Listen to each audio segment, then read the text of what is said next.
So let's talk about Masterworks.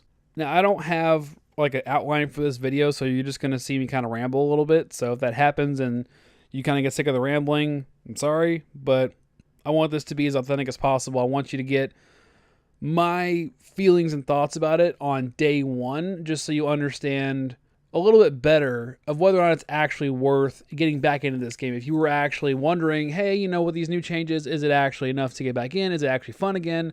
Is there a reason for me to get back on? So today, I got my hands on my very first masterwork. It was a Nergal PR4, the pulse rifle that was terrorizing the Crucible in D2 beta.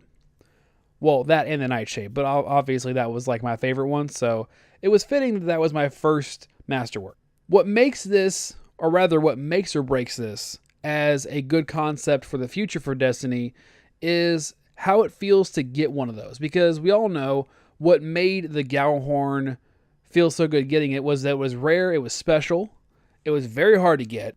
At that point, you actually needed it because you needed it for the raid. Well, needs a bit of a strong word. You wanted it because it made your raid experience easier. You wanted it because it was also pretty good in Crucible. I don't care if you want to argue with me on that. It was definitely good. I'm pretty sure I have some gameplay somewhere on this channel that you can go and find on it. It was a fun gun. It sounded cool. Basically, it had all those things that made you want to get it. Pretty much every version of why you'd want to get it, it had it. So, Masterworks, in this case, now I'm just going to give you a little bit of differences here in case you guys haven't been keeping up. Masterworks are a legendary version kind of that, and they integrated the rerollability of some of those year one guns from D1.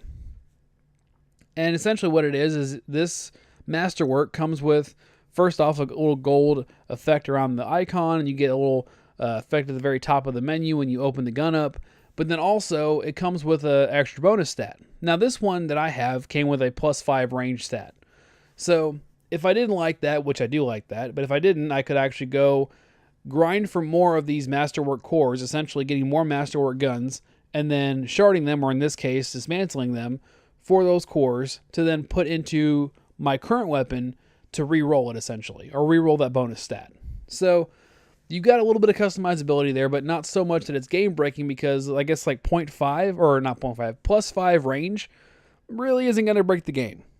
So if it was like +5 impact or +10 impact, again, not really going to break the game, but it's also going to make it special because your gun is unique. It's not a random roll, so you're not going to have all these crazy broken things like you saw with the Felwinter's Lie or with the Ice Luna or all those really famously broken guns from D1. But in my opinion, it's still special enough to make it worth grinding for. I know because when I first got my hands on that Nergal PR4, it felt like almost that same rush of dopamine as I got from the Gjallarhorn, but not quite as big because it wasn't too terribly rare, but at the same time, it also wasn't all that broken. But it was enough to give me a little bit of that rush, to give me those memories of those days when I would go and run hard VOG with my friends just to get that Gjallarhorn, which, by the way, is actually how I got it. My friend was so pissed off when I got it. Oh my god. Anyway, that's not for right now. The point I'm trying to make here is that while this one change alone isn't enough to change the game, this concept is a great one to start with. It's a great beginning to what they're going to expand on in the future months. Now, they've already given us a timeline on their blog as to what they're going to be doing in the future, so I'm pretty confident this game is going to go at least in the right direction. Now, this is also despite all the recent setbacks that they've had and all the recent backlash for XP throttling, for loot box issues, and pretty much everything under the sun at this point. Now, I'm not trying to say that they weren't at fault or that they didn't have any part to play in it or whatever. That's not really what I'm trying to talk about here. The point I'm trying to make here is that they are making changes. They are listening to the community. And I feel like given enough time, this game will become much better than it already is.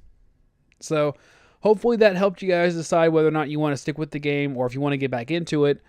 But if this video helped you, leave a like. If you're new to this channel, hit that subscribe button, and I'll see you guys in the next one. GG.